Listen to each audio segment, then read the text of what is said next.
Hey guys, welcome back to my channel. I'm so excited to be coming back to the YouTube community and actually getting my foot in, because before I didn't even give myself a chance. So today I'm going to be doing my birthday preparations. Tomorrow I'm going to Miami, so yeah, I'm about to install my wig. Then later I'm going to be doing my nails and my toes, so I just wanted to bring you guys along with me. So yeah, so right now I am slicking back my hair so that I can do my ball cap method. For the ball cap method, I'm going to be using, well, I slicked my hair down with the yellow one, the Got To Be gel, and also I put the like that transparent shield, like that quick weave stuff. Yeah, I put that on my edges too so that it can protect my edges. So yeah, I did that already, and I used a blow dryer to dry both of those layers. So now I'm about to use my ultra sheer pantyhose to put on my head, because I've been seeing this little technique or whatever, and I actually saw this technique from Hypnotic Lady. So yeah, definitely like that. I like the sleekness, because ball caps always lift for me, and I think it's because it's so small and also it's so thick. So I was like, okay, yeah, this definitely is gonna be good for me. So I'm gonna try the ultra sheer pantyhose method. As you can see here, my knots are bleaching. I dyed the hair. I used colors cinnamon and Cajun spice from Adore, and I did the watercolor method, and I also did a bleach bath method. So now I'm just bleaching the knots now. So yeah, mind you, I'm not a hairstylist. I don't know what the fuck I'm doing. This is just my way. Guys, I am the biggest fucking procrastinator ever, because it is 8 o'clock p.m. and I still haven't even put my wig on, put my ball cap on, nothing, none of that. But what I did do was I colored my hair, I did the knots. I'm packing right now. I'm just trying to get the house straightened up, because I don't want to have to worry about shit when I'm in Miami. Like, I want to relax, not feel anxious about anything. So right now I'm about to clean off my forehead with alcohol, and you know what, I'm gonna stop speaking and just do a fucking voiceover, because I don't have time, because I'm a fucking procrastinator. Yeah.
Okay, so I'm gonna let this stay on my head, because I'm about to go cut layers in my wig. I don't know if I mentioned this before, but I dyed my wig and I used the bleach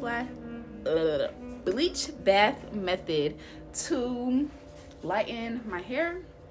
You know, the hair usually comes like a natural black, so I tried to lighten it to like a lighter brown, not necessarily like a honey blonde, but like a lighter brown, so that I could put the Adore hair dyes over it. I used Adore hair dye cinnamon and what was it called, cinnamon and Cajun spice together. I used more of cinnamon because I was going for more like a brown type ginger. I was very specific, like I did not want a orange ginger, because I just think, no shade, I don't think it's necessarily ugly, but that's not what I was going for. I was going for something more on the natural side because I didn't want to be walking around looking like a fucking orange, you know? Yeah, so I'm about to go put layers in my wig. I'm going for like a curtain bang look, you know? Something very, very grown woman, you know what I'm saying? Like it's giving 20. I actually want to show you guys the wig before I do anything to it. This wig, look at that fucking hair. Look at that body, baby. Look at that body. Look at the body of the hair. Like, I made this wig myself. Yeah, look at this. It's thick. I barely even, bro, when I tell you the bundles were thick, like I only used 2 bundles in this hair. And let me show y'all the lace. The lace, I really need to hot comb this back. I still have to pluck my knots, but I'm gonna do that after the fact. But look, oh my god, yo, love a black woman from a look at this shit, like that ass. I look, I'm getting excited. Yeah. Okay, this is crazy because this is the exact color I was going for. Like, I don't even know what to say. Like, this is just blown out. Like, y'all, and this is the true, damn. Look at the length, the true length of the hair. This was an 18-inch frontal, 20-inch, 22, and 24 bundles. I was going for a layered look. Like I said, I did not want it to be straight. I want my natural hair to be this color, yo. I'm being so loud, but I don't care. I'm excited to start back my YouTube. I look hot. I'm gonna look sexy as fuck for my birthday.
you.